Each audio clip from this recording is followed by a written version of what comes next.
조지옥을 목사님께서 이제 별세하셨잖아요. 그 얘기 조금 이제 김기모드 목사께서 준비해 오셨다고요.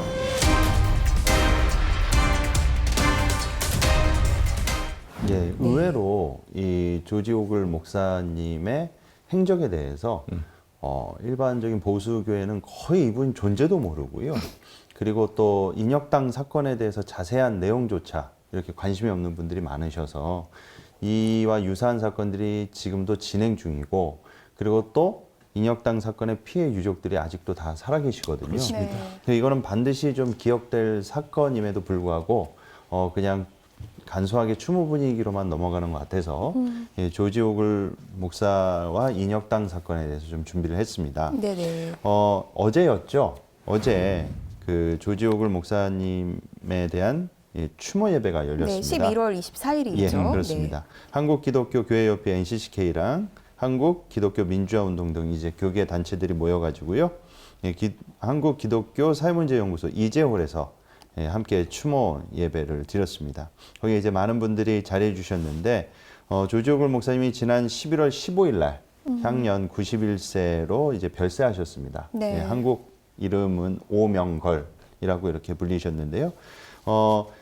도시산업 선교 쪽으로 거의 그 원로 되시는 분이시죠. 이 조하순 목사님께서 이렇게 회고를 하셨습니다.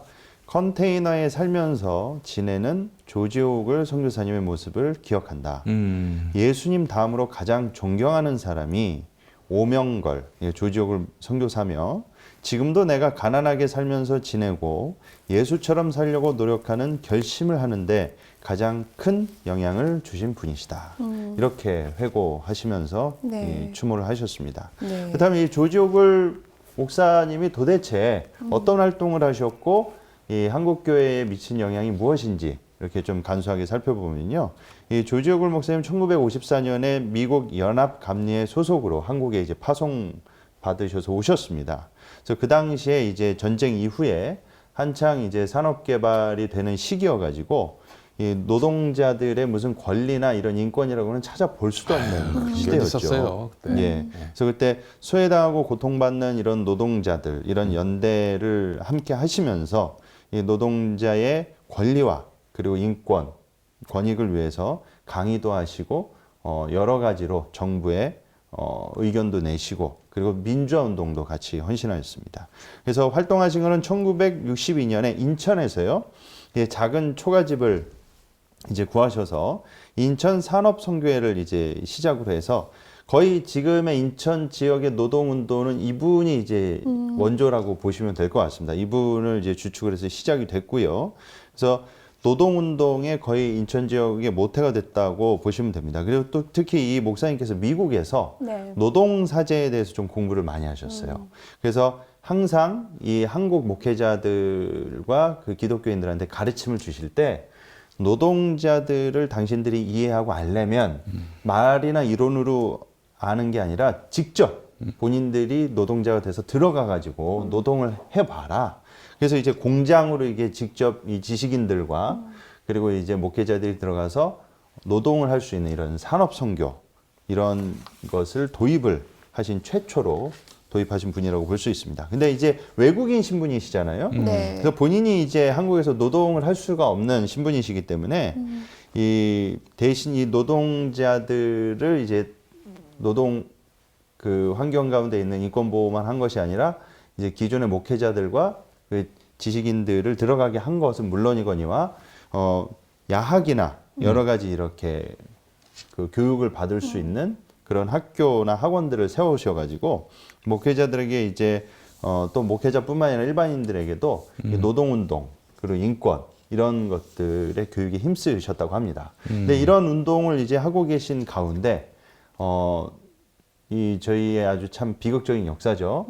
인혁당 사건이 이제 드디어 발생하게 됩니다. 인혁당 사건에 대해서 좀 간단하게 설명을 해드리면요. 인혁당 사건을 크게 이제 하나의 사건이 아니라 두 가지로 이렇게 분류해서 봅니다. 첫 번째 1차는 1964년 8월에 1차 인혁당 사건이 있었고요. 이제 2차 인혁당 사건이 바로 이 조지옥을 목사님이 관련된 사건이십니다. 네. 이 2차 인혁당 사건은 1974년, 이 1차 이후로 10년 뒤에 발생을 하는데요. 1차 인혁당 사건은 이 역시도 이 사회적 파장이 상당히 일었죠. 그러니까 중앙정보부가 결론은 무고한 사람들을 빨갱이로 몰아가지고 이 박정희 정권의 정권 유지를 위해서, 기득권 유지를 위해서 이게 무고한 이런 행각을 벌였죠. 근데 1차에서는 2차만큼의 어떤 대대적이고 그런 사법살인 같은 그런 큰 영향은 끼치질 못했습니다. 물론 1차도 피해자분들이 있었지만요. 근데 이 2차 때는 이 박정희 정권이 대통령 3선 연임을 하고 네. 또 이제 3선 개헌을 날치기로 통과시키고 그리고 1972년에 영구 집권을 위해서 유신 헌법을 제정했기 때문에 뭔가 강력한 반발을 막기 위해서 아주 조직적인 조작 사건을 일으키죠. 그게 바로 이 조지오글 목사님이 관련된 제2차 인혁당 사건입니다. 그래서 이 인혁당 사건을 풀어서 말씀드리면 인민혁명당 재건위원회라고 이렇게 이름이 붙여졌는데요. 결국은 여기에 있는 이 수많은 사람, 무고한 사람들을 사법적으로 긴급하게 재판을 열어가지고요. 빨갱이로 본 다음에 관련자 8명을 사형 선고를 확정하고 바로 18시간 만에 신속히 사형을 시켜버렸습니다. 그 대법원 네. 판결 후 예. 18시간 만에 집행을 해버렸어요. 맞습니다. 18시간 지난 그 무렵에 이제 대법원 판결의 충격이 채 가시기도 전에 이제 가족들이 네. 와가지고 면회를 하려고 했더니 이미 집행을 해버린 거예요. 예. 얼마나 정말 황당하고 슬펐을까. 어우, 그 순간은 뭐 정신줄을 놓을 수밖에 그쵸. 없죠. 네. 예. 아니, 예컨대 그 재심 청구를 할 수도 있는 것이고, 그리고 사형수를 그렇게 그렇게 그냥 바로 신속하게 그 사형 집행한다는 거는 그 뭐겠어요? 그건 전 증거인멸이라고 봅니다. 사법살인의 증거인멸이라고 봅니다. 예. 예. 조지오글 목사께서 이렇게 사법살인 당하는 그 8명을 위해서 기도회에서 기도도 하시고 네. 이래서 굉장히 이제 정부로부터 탄압도 많이 받고 결국 맞습니다. 쫓겨나셨잖아요. 예, 추방당하셨죠. 네. 예. 네. 그래서 실은 그 인혁당 재건이 자체가 존재하지도 않는 단체였고요. 아예 다 구라예요. 다 예, 뻥이고. 이거 자체가 아예 다 조작된 겁니다. 그래서 2002년 9월에 2002년도에 의문사 진상규명위원회가 열려서 인혁당 사건에 대해서 중앙정보부의 조작 사건이라고 발표하고 그리고 이제 국정원 과거사 진상규명을 통한 발전위원회에서도요 2005년 12월에 관련자들에 대한 중앙정보부의 가혹 행위와 인혁당 조작 사실을 인정하고 2007년 1월에 이르러서야 희생자 분들에 대해 무죄를 선고했습니다. 네. 그래서 그 이후로 이 모든 가족들하고 일가족 전체를 이 관련자들을 빨갱이 취급하면서 엄청난 탄압을 합니다. 아예 그냥 종북 딱지를 붙이는 거죠. 그런 와중에 이 조지오글 목사님께서 이 한국의 민주화 운동을 이제 지원하고 있는 당시에 미국 캐나다 선교사들 모임인 월요 모임에 이제 소속돼서 활동을 하고 계셨는데요. 1974년 11월에 인혁당 사건으로 인해서 사형 선고를 받은 양심수들을 위해서 그 당시에 종로가 기독교 회관에서 모교 기도에 참석해서 이 사건이 조작된 사실을 알리고 피해자와 가족들을 위해서 기도했습니다. 그리고 인혁당 사건이 조작된 것이고 그 피해자들이야말로 누구보다 억울한 사람들이니 한국 교회가 나서서 적극적으로 도와야 된다고 아예 선포를 해버린 겁니다. 네. 그래서 이게 발칵 뒤집혔습니다. 그래서 이제 그 당시에 박 정권이 조지오글 목사님을 이제 끌고 가가지고 또 막 신문을 했어요. 근데 그 신문한 이런 내용이 또 하필 이 타임즈에 나온 겁니다. 그래서 더 세계적으로 이게 이슈화가 되니까 아예 그냥 그 명동 성당에서 인권회복 기도회에 이제 참여하러 가는 이 조지오글 목사님을 바로 체포해버려서 2월 14일 날 출국관리소로 끌어가서 그냥 바로 비행기에 태워버려서 12월 14일 추방시켜버립니다. 12월 14일. 예. 그래서 이 유명한 사진이 있는데요. 네. 그 추방되는 비행기 그 계단에 올라타면서 이렇게 손을 뻗치시고 네. 외치시는 사진이 있습니다. 그때 대한민국 만세 하나님이 함께하기를 하면서 떠났다고 그러시더라고요. 아이고, 그 타면서 얼마나 또 눈물을 흘리셨겠어. 네, 예. 너무 이 감동적인 에피소드가 하나 있는데요. 이 비행기를 김포공항에서 강제로 이 대한항공 비행기에 탑승하기 직전에 그 인혁당 피해자가 네. 피해당한 남편이 이제 사형 당한 그 부인이 그 자신의 있는 그 손가락에 있는 그 금반지를 빼서 줬다고 합니다. 예. 그러니까 그러니까 네. 그 사법살인을 당한 남편의 부인분이 네. 자기가 본인의 끼고 있던 유가족이. 금가락지를 예. 이제 조재울 목사님에게 드렸다는 건네줬고 거죠. 네. 이 목사님께서 이거를 30년 동안 자기 손가락지에 끼고 다녔다고 그러시고요. 그러시구나. 예. 예, 한국에 대한 그러니까 사실은 타국이잖아요. 다른 나라에 대한 어떤 이렇게 사랑하는 마음이 있는 선교사들을 보면 저는 사실 굉장히 좀 신기하기도 하고 존경스럽기도 하고. 그 영화 미션 보면은 그 선교사가 네. 그 원주민들과 함께 투쟁하는 그런 장면도 있지 않습니까? 네. 이 예. 생존해 계신 유족들이 이후에 이제 독재 정권이 물러나고 신군부 시절도 지나고 이제 민주화가 되면서 유족들이 이제 인터뷰했을 때 당시에 이제 인터넷도 없고 언론도 철저히 통제가 된 상황이었는데 한국 교회는 이제 많이 외면을 했다는 거죠. 근데 이제 한국 사회에서 조지호글 목사님께서 이런 희생과 노력은 정말로 본인들에게 잊을 수 없는 구원과도 같은 빛이었다라고 예. 이렇게 추모를 하고 있었습니다. 그리스도의 근데, 예. 교회가 정말 이런 고난받는 이들과 함께 있을 때 정말 빛이 나는 거예요. 예. 그 수십 년 전 일이지만 그 일이 아직까지 회자되고 또 그때 그렇게 수고했던 분들의 이름이 영예로운 이름으로 남는 이유가 뭡니까? 교회가 교회다우니까 그랬던 거 아니겠어요? 예. 선교사가 말 그대로 정말 복음을 전하는 사람으로서의 그런 자기 본령을 지켰기 때문에 그런 평가를 받는 거 아니겠습니까? 예, 지금 저기 교회 안에서 권력을 누리고 또 세도가하고 어울리면서 돈이나 주머니에 챙기는 것이 기쁜 사람들, 또 행복한 사람들, 이런 사람들은 정말 바람에 나는 겨와 같은 인생들이다. 누가 기억해 주겠어요? 그러니까요. 기억하는 예. 사람들은 다 비웃지. 예. 그리고 잘 알려지지 않았던데 조지걸 목사가 그 한반도 평화라든지 이런 네. 거에도 굉장히 관심을 많이 가졌고 그 보니까 영상 찾아보니까 그 이석기 전 의원에 대한 연대 서명도 이렇게 보내주시고 맞습니다. 그러셨었더라고요. 예, 그리고 또 예. 예. 그러니까 단순히 그때 이제 미국으로 추방당하고 난 이후에 모든 활동을 접으신 게 아니라 오히려 미국에 가서도 인혁당 사건을 비롯해서 한국의 민주화 운동을 위해서 정말로 많은 그 투쟁을 하시고 활발한 활동을 해오셨습니다. 그래서 김대중 대통령 이 취임식 때 이 초청을 받으셔가지고요. 감격스럽게 이제 다시 오셔서 한국당을 그 이후로 이제 또 이제 15년 뒤에도 오셨다고 하지만 그때 또 이제 초대되셔가지고 이런 공로에 대해서 치하를 받고 그러셨다고 합니다. 근데 제가 한 가지 짚고 싶은 거는요. 이게 조지호글 목사님은 이제 외국 분이시잖아요. 근데 그 당시에 동시대에 한국 교회는 뭐 하고 있었나? 네. 예, 그 당시에 대표적인 분 한 분을 좀 이렇게 짚고 넘어가지 않을 수가 없습니다. 교인분들이 많이 알고 계신 그 찬양이 있습니다. 이 그리스도의 계절이라는 찬양입니다. 그렇죠. 예, 민족의 가슴마다 예, 그 노래. 예. 그 곡의 작사자인 김중곤 목사 CCC 이 분은 인혁당 사건이 발생한 전해 그리고 발생해 바로 다음에 전후로 해서 이분이 보인 행보는 조지호글 목사님과 너무나 비교가 됩니다. 대비적이고요. 자, 인혁당 사건 이전인 1973년에 무슨 일이 있었냐면요.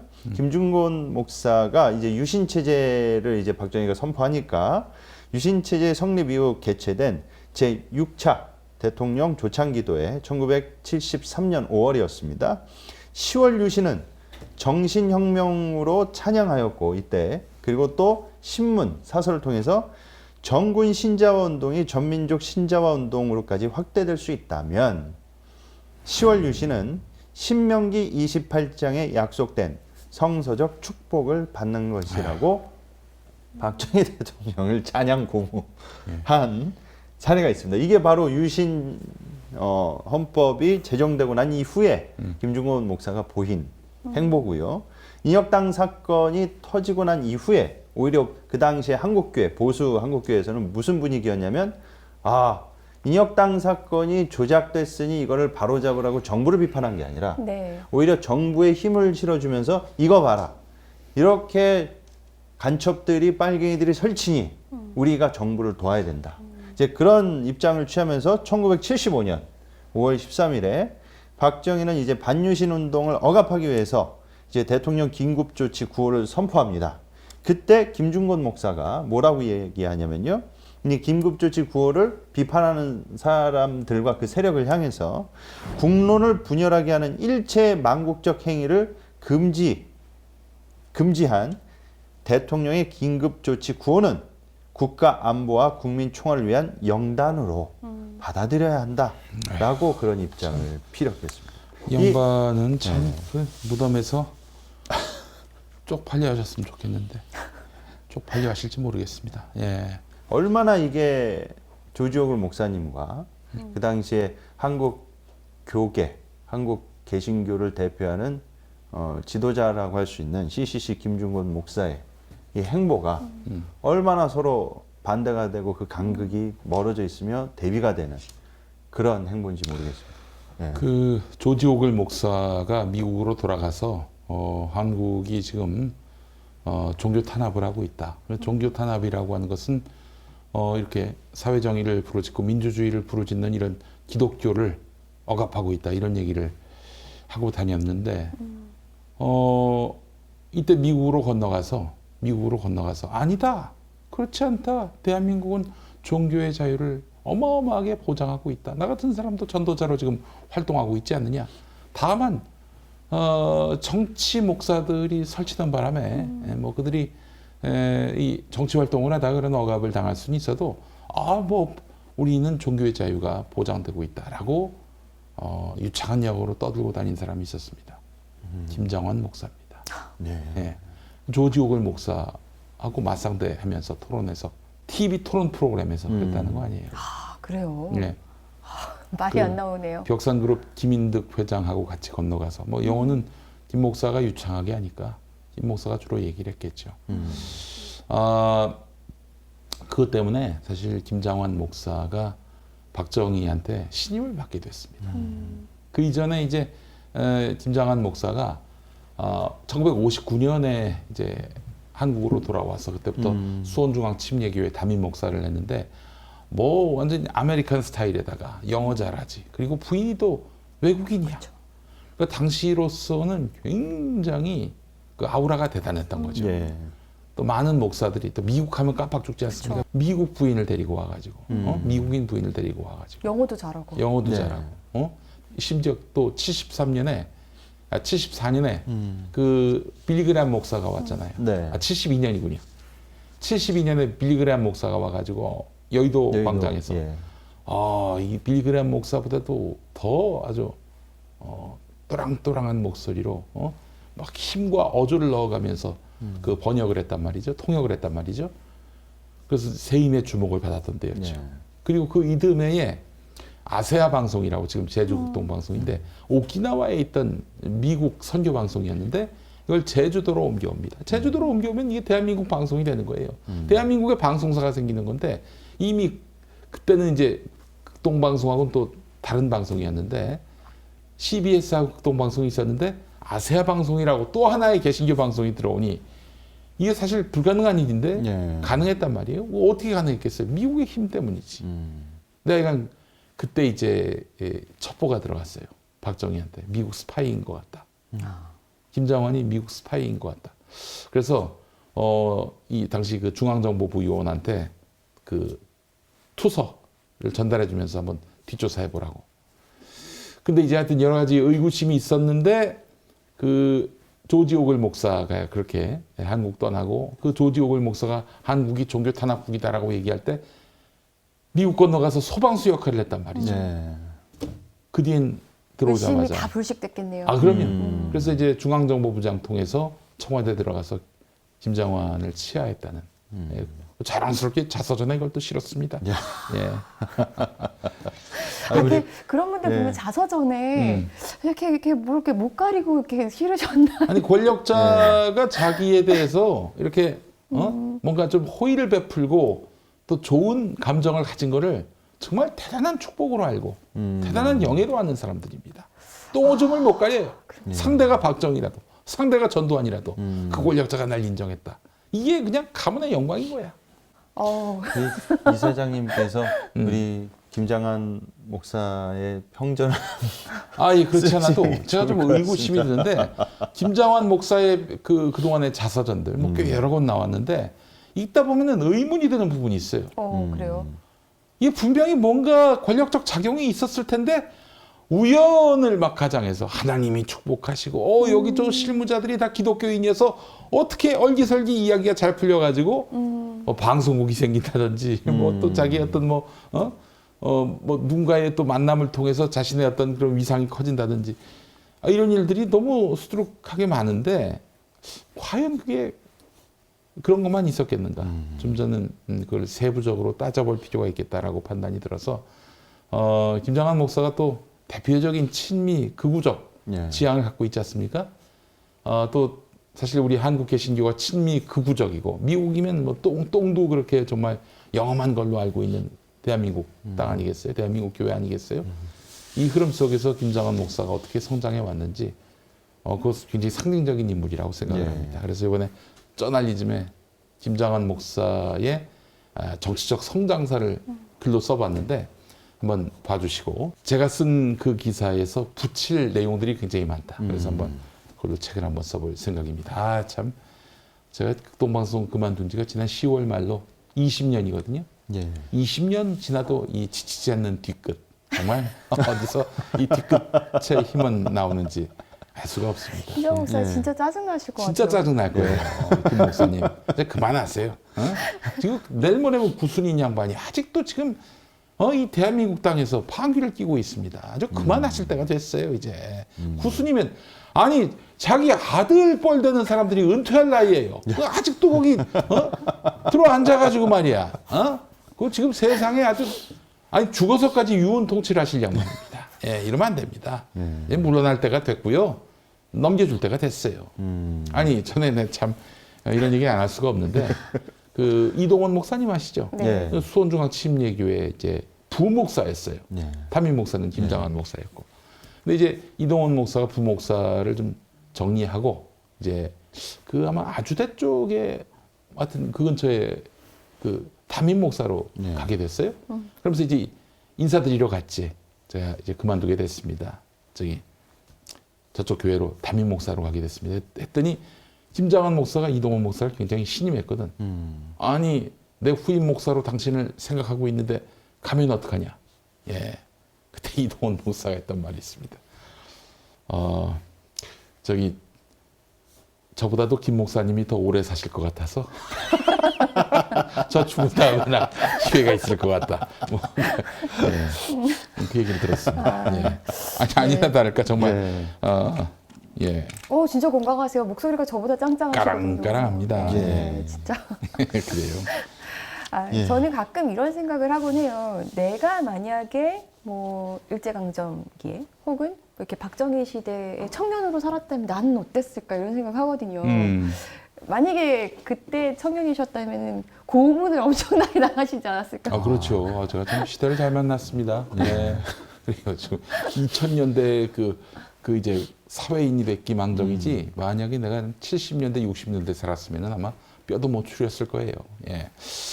아니 정말 이렇게 인혁당 사건을 보면서 희생되신 분들 제가 정말 가슴이 아팠던 게 뭐냐면은 돌아가신 분들도 참 너무 슬프지만은 유가족들 특히 어린이들이 많았거든요. 어린 자녀들 빨갱이 자식이라고 해서 막 괜히 괴롭힘 당하고 따돌림 당하고 학교 가면 싸움 붙고 그리고 또 부인들은 뭐 빨갱이라고 이사 가라고 당신 왜 여기 있냐고 가라고 괜히 집값 떨어진다고 뭐 그렇게 따돌림 당하고 고통 당하고 그랬던 시절이었습니다. 그 시대를 어떻게 견뎠을까 하는 생각이 듭니다. 그렇기 때문에 그런 정말 반정부 인사로 낙인 찍히면은 빨갱이로 취급받기 쉬웠던 시대에도 불구하고 그때 민주화를 외치고 또 사회 정의를 위해서 애쓰셨던 분들, 우리 인혁당 피해자분들, 이분들의 그런 노고와 고통이 오늘 우리의 그 활짝 핀 민주주의로 네. 우리의 혜택으로 돌아왔다는 점을 잊지 말아야 할 것 같습니다. 예. 네. 정말 이루어진 민주주의 무임승차에 있는 저는 감사의 말씀밖에 드릴 게 없는 것 같습니다. 네. 아이고, 더 혹시 뭐 한 말씀씩 나눠주실 게 있으시면 하시고 오늘 여기서 마무리하겠습니다. 네. 예. 그래서 이런 분들 옆에 곁에 네. 교회가 있어야 된다. 아, 맞습니다. 네. 목회자들과 교인들이 이런 분들이야말로 강도 만난 이웃이 아닌가 그런 말씀을 드리고 싶습니다. 예.